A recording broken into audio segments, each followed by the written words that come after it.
Hello, my name's Stuart. I'm the unrepentant atheist. Here I am back with another video. And today I'm going to do a brief Bible reading and then we're going to try and make some sense of it. So we're in the Old Testament and I've got Martin Wagner to thank from the Atheist Experience for this particular passage because in the early episodes he is being challenged by a Christian who's calling in to say, well, unless you read the Bible cover to cover, you've got no basis on which to judge it. So Jeff and the other host said, well, we haven't read the whole thing, but we read most of it, and it's what we understand that disturbs us, not what we don't understand anyway. And then she says, well, unless you see the whole context and read the whole Bible, you shouldn't really be on here promoting atheism. And of course they should say, well, have you read the Quran? But anyway, that's another point. But then Martin comes in and says, well, yes, I've read it cover to cover. And then he cites a passage from 2 Kings, chapter 2, verse 23. So it's the story of Elisha, who I understand is an Israelite prophet, pupil of Elijah, and also his successor. He instigated and directed Jeshu's revolt against the house of Omri, which was marked by a bloodbath at Jezreel, in which King Ahab of Israel and his family was slaughtered. So this is, let me just read this passage. Verse 23, from there Elisha went up to Bethel. As he was walking along the road, some boys came out of the town and jeered at him. Get out of here, Baldy, they said. Get out of here, Baldy. He turned round, looked at them, and called down a curse on them in the name of the Lord. Then 2 bears came out of the woods and mauled 42 of the boys. And he went on to Mount Carmel, and from there returned to Samaria.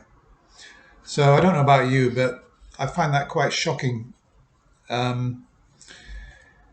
If we're to take it literally, this old man, this prophet, was walking, and boys started laughing at him, and he called to God for a curse to be put on them, and 2 bears came and mauled them, and obviously most likely killed them as well, because bears are so powerful. 2 bears could certainly kill all those boys. Just with a paw, just a swipe of a paw would be enough to kill a boy. So how to read this, either literally or figuratively?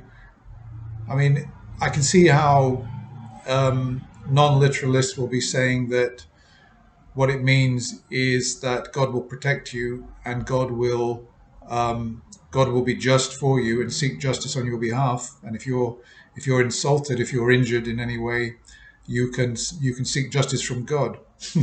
You could, of course, argue it like that. I can see that, but it's just such a brutal example.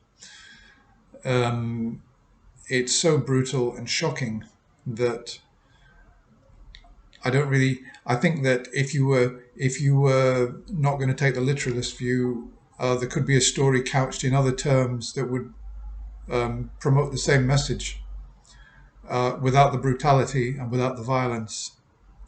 So it's no massive crime. I mean, I've had boys sometimes snigger at me as I walk past, you old man or whatever, and it's no crime. It certainly does not merit that kind of horrible, brutal death, or really any kind of punishment at all. So what do you think of that? I understand there are many of these in the Old Testament, and I'll look forward to going through them, but it's shocking, and I don't see any context, and I don't see any non-literal interpretation of that which can get Judaism or even Christianity, because I know that a lot of Christians dismiss the Old Testament, but I don't see on what basis, because it's like a continuation and fulfillment of prophecy. And Jesus never undermined the Old Testament either. He never corrected any of the wrongs. So I don't think you can get out of it. What do you think of that? What do you think of that story? If you're a Christian, what's your interpretation? How does it, or if you're sympathetic to that, how can you rationalize that with a loving, caring God who loves children, a forgiving God? It doesn't make any sense. It really, on no level does it make any kind of practical or theological or moral sense. So let me know what you think. Okay, bye for now.